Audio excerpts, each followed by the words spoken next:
Hi guys, Marcus here and welcome to Chinese Entertainment Update September 7th, 2021. I release episodes every Tuesday, Thursday, and Sunday, and this is episode 434. Now because I use Chinese names quite a bit on my show, if you want the English spelling of them, click CC for English subs. I create them myself.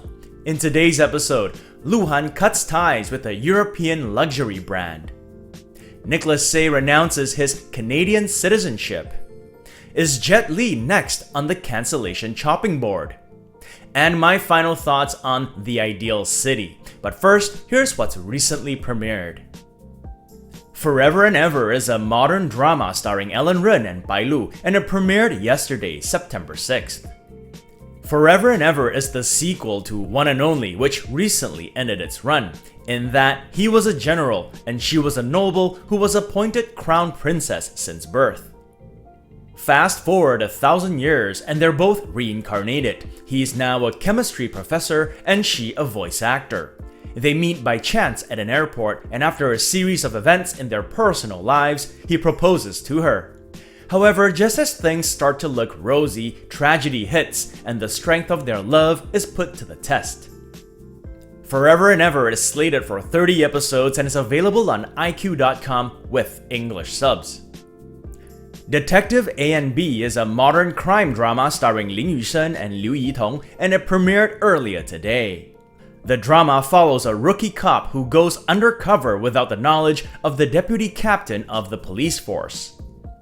It is slated for 26 episodes and is available on YouTube, no English subs at the moment.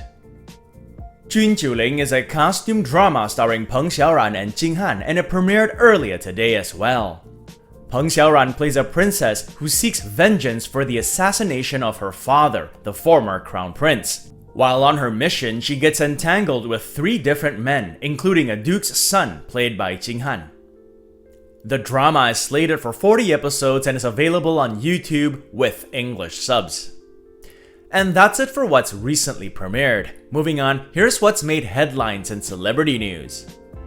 And we begin with Luhan, who according to this September 6th Business of Fashion article, cuts ties with a European luxury brand because its CEO referred to Taiwan as a country.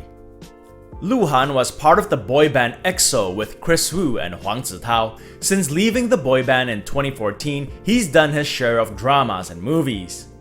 He starred in Sisyphus with Wang Qianyuan and in Crossfire with Liu Wu. On September 5th, Luhan's studio posted a message on Weibo. The message ended with the statement, "National interests are above all else. Mr. Luhan and Luhan Studio resolutely defend national sovereignty and territorial integrity." One would not have been faulted for thinking there was some kind of foreign invasion going on or something like that, but no, that was not it. In a 2020 interview, François-Henri Benamias, CEO of Swiss luxury brand Audemars Piguet, called Taiwan an ultra-modern high-tech country. The country part of that statement did not go well with some Chinese netizens, who regard Taiwan as a part of China. Luhan had been an ambassador for the brand since 2018, and since that Taiwan interview resurfaced recently, netizens called on him to cut ties. Audemars Piguet was quick to issue a written apology, saying that they adhered to the One China position and firmly safeguard China's national sovereignty and territorial integrity. Back to Luhan Studio's message, they said that they had urged Audemars Piguet to apologize on its global platforms in both Chinese and English, and that they were unsatisfied with the local apology issued only in Chinese, hence they cut ties. Now, some might say this is an overreaction, others might say it's the right thing to do. You can be the judge of that yourselves. What is certain is that this is not the first time, and very likely won't be the last time a celebrity cuts ties with a foreign brand to, defend national sovereignty and territorial integrity. Next up, there's this September 6th Sohu article entitled "Nic Tse responds to question of nationality, is applying to renounce Canadian citizenship." 41-year-old Nic Tse burst onto the Hong Kong film scene in the late 90s. He hasn't done a drama series in over a decade. He splits his time between variety TV shows and movies. He stars opposite Donnie Yen in his latest movie, Raging Fire, which is currently still raging at the Chinese box office. Nic Tse is actually from my neck of the woods, Vancouver, Canada. He was born in Hong Kong but grew up here and holds dual citizenship. Recently though, on the talk show Reception Room, he revealed that he's renouncing his Canadian citizenship. "I was born in Hong Kong, so I'm originally Chinese," he said. "In fact, I have already begun applying to renounce my Canadian citizenship." He also adds that whether it's food, music, or action films, he has the willingness and responsibility to spread Chinese culture to the whole world. His renouncement drew a mixed response from netizens. Some praised him for his sense of national pride. Others mocked him by asking, "What, you only realized you're Chinese at age 40? And by saying, "Chinese money must be so fragrant." In other related news, here's an August 30th 8 Days article entitled "Jet Li rumored to be next star in China to get cancelled. Chinese director warns him to quickly flee." When this story first broke, I wasn't sure what to make of it. It seemed like just rumors based on unverified information. But with Nic Tse's renouncement and the timing of it, maybe there's a bit more credence to it. On the back of the recent cancellations of celebrities like Chris Wu, Zhang Zhihan, and Zhao Wei, rumors that Jet Li is next on the chopping board. The basis of that rumor lies in an unverified reorganization list, which has been making the rounds on the internet. It claims that regulators will be placing new restrictions on celebs with foreign citizenship. There are 7 names on the list. Other than Jet Li, who holds Singaporean citizenship, there's Crystal Liu, who's American, Nic Tse, who's Canadian, we spoke about him, Wilbur Pan and Wang Lihong, who are both American, Mark Chow, who's Canadian, and Zhang Tieling, who's British. On top of that, Chinese director Zhou Guogang, who often gives the inside scoop on matters in the entertainment circle, gave Jet Li a strong word of advice, saying, "Jet Li, quickly flee. Next month, the house may just collapse on you." Other than Nic Tse's renouncement, which might or might not have anything to do with the rumor, none of the other celebs on the list have really responded to it. But I'll tell you what, if more Chinese celebrities, on the list or not, start coming out and renouncing their foreign citizenships, there might just be something going down in Chinatown. And that's it for celebrity news. But before we get to the next segment, a word on this video's sponsor, Skillshare. Skillshare is an online learning community with thousands of inspiring classes for creative and curious people. It offers creative classes that cover a wide range of topics like photography, cooking, and language, and they're designed to fit your schedule and skill level. They're always launching new premium classes, and there are no ads. I checked out Katrina Lee's Super Easy Mandarin for Beginners and found it to be like the title suggests, super easy. Those of you who've been wanting to learn Mandarin for a while, you can take the plunge with Skillshare. The first 1,000 of my subscribers to click the link in the description will get a 1-month free trial of Skillshare, so you can start exploring your creativity today. Moving on, I recently finished watching the modern drama The Ideal City starring Sun Li and Mark Chow, and without giving away any spoilers, here are my final thoughts on it. When the drama first premiered, I almost didn't check it out because my drama plate was quite full at the time, but I said maybe I'll just skim through the first episode, which I did, and ended up getting hooked. The Ideal City is my modern drama of the year so far. The drama is based on the novel Su Xiao's War and follows a female cost engineer played by Sun Li and her arduous journey to the top of the engineering world, a male-dominated one.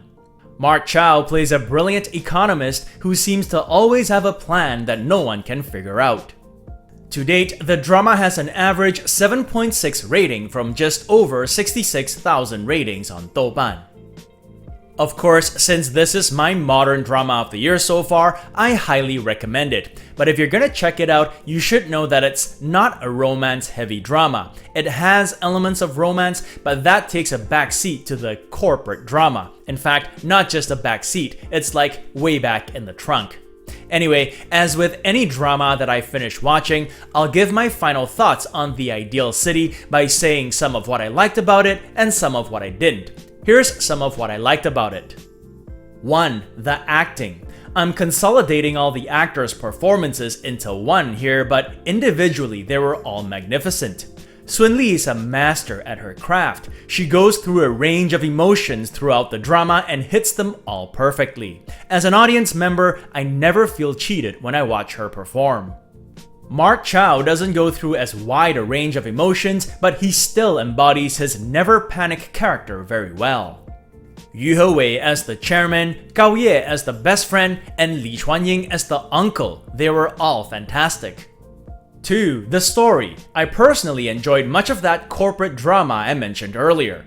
Coincidentally, I went to business school, so I appreciated much of the business ins and outs, all the drama arising from accounting discrepancies and all that stuff.